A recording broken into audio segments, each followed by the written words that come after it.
खुलुमबाय दिनैनि Bodoland इंखं television studio हलाव आं मलेन बसुमतारी दिनैनि गाहाय रादाबफोराव दं। कक्राझार थानापारायाव इउपिपिएल दोलोनि गाहाय मावख' बेखेवदों।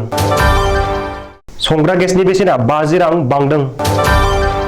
बरपेटायाव गिदिं खननाय बारनि गिख्रंथाव महर, माखासे नखरनि न' बां थेर-बेथेर। आलफा उदाङा आफादनि सानै सोद्रोमाखौ बुथारनो फोसावबाय।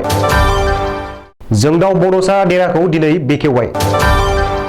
मास्क गानैफोरनिफ्राय दिल्ली पुलिसआ 12 सानाव 22 लाख रां जुरिमाना बोखांदों। सिमेन्ट सापरियाव खुंगा 45थि बैसागो बिदाय सन्मिलना जागायबाय। सानजारि नोगोराव 8 मेआव जानो गोनां खेराइ फोरबोखौ खुंफुंनो थाग-थियारि जाबाय। दानिया फैदो आबुं रादाबाव।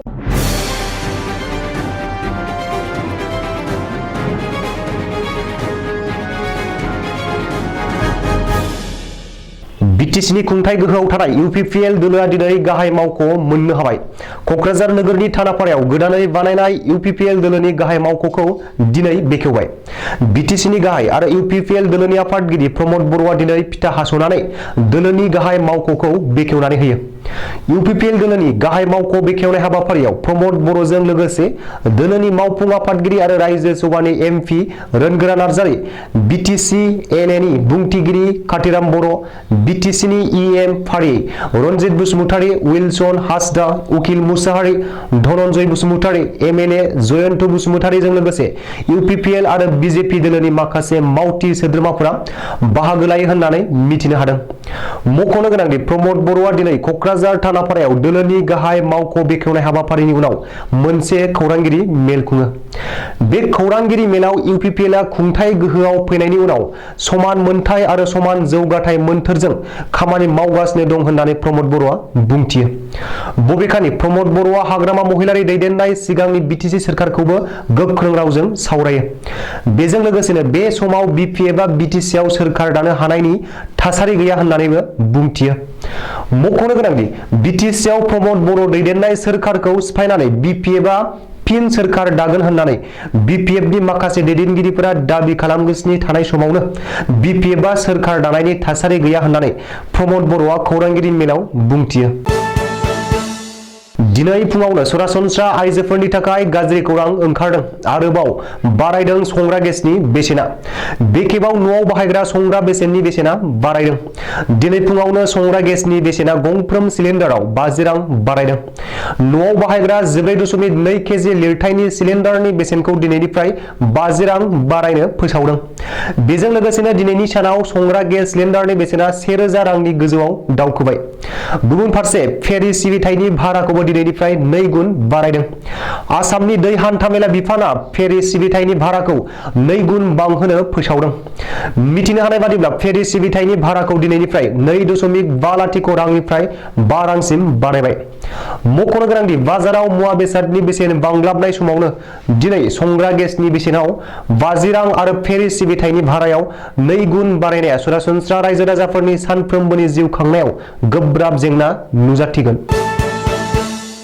आफां आसामनि बरपेटा जिल्लायाव गिदिं खननाय बारनि गिख्रंथाव महर, ओनसोलनि माखासे नखरफोरनि न' बांफोरखौ बुखारलांनायजों लोगोसे दंफां लाइफांफोरखौ सिफायना थेर-बेथेर खालामलांदों। बरपेटा जिल्लानि बेन्दोंआव थानाय सेङा सेनिबारि गामियाव जादों बे गिख्रंथाव जाथाया।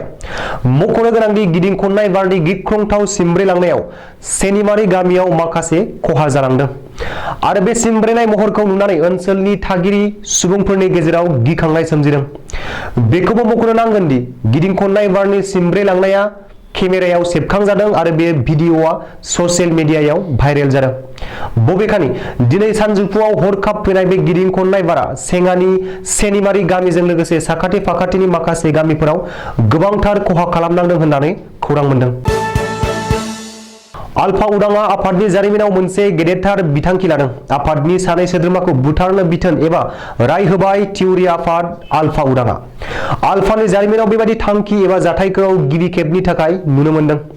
मख'नो गोनांदि पुलिस आरो रौनियानि संगालि महरै आलफा उदांआव हाबहैना गुमुर खावनो नाजानाय आरो फोथायखेबस' खालामनायनि दायाव धनजित दास आरो सन्जीब शर्मा मुंनि आफादनि सानै सोद्रोमानि सायाव आफादनि गाहाय थाखोनि नायबिजिरग्रा सदना नायबिजिरनानै दिनै जोबथा राय होयो आरो जिउ फोजोबनायनि साजा होनो बिथोन होयो। आलफा उदांआ दिनै गांसे प्रेस बिबुंसार जारि खालामनानै बिथांखि लानायनि बागै फोरमायदों।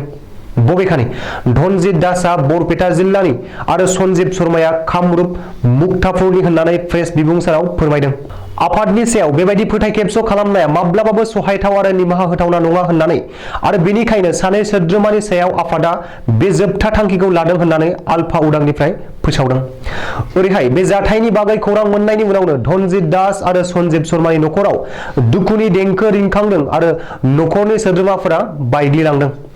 बेजों लोगोसेनो परेश बरुवा आरो आलफा उदांआ एथबां थाबैनो बेबायदि जोबथा थांखि लानो नाङामोन आरो लाइमोनफोरनि गोरोन्थिखौ निमाहा होना साननैसो गोथाङै लाखिबावनांगौमोन होननानै आलफानि सायाव दुखु मोननाय फोरमायदों। बिटिसिनि गाहाय प्रमद बर'आ दिनै जोंदाव बड'सा देराखौ बेखेवबाय। बर' सावथुन मुलुगनि मुंदांखा डाइरेक्टर जोंदाव बड'सानो बिटिसिनि गाहाय प्रमद बर'आ गोदानै लुनानै होनाय न' जोंदाव बड'सा देराखौ दिनै बेखेवबाय।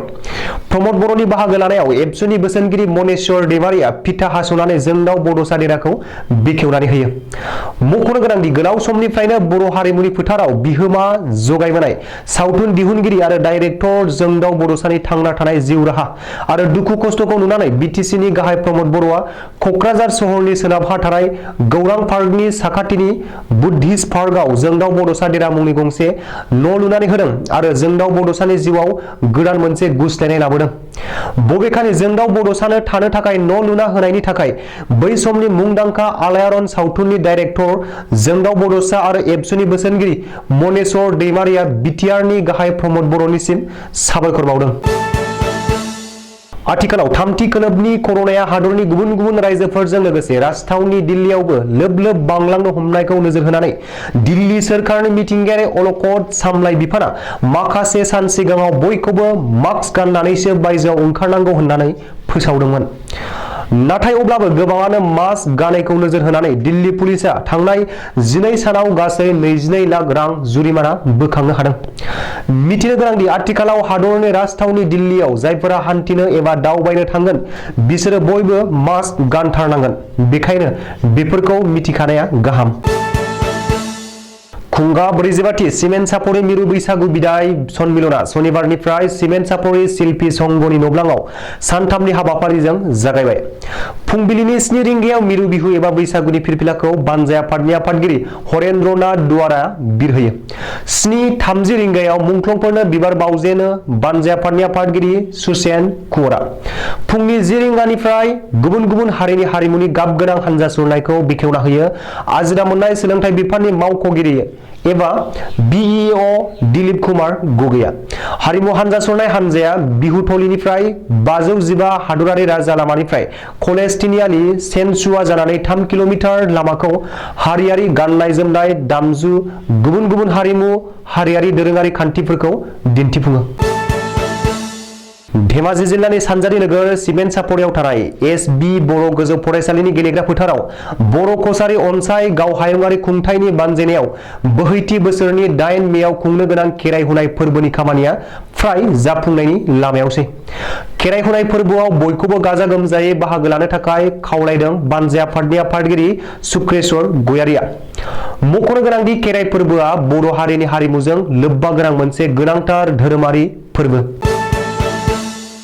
दिनैनि रादाबा एसेनोसै। गोजोन्थों।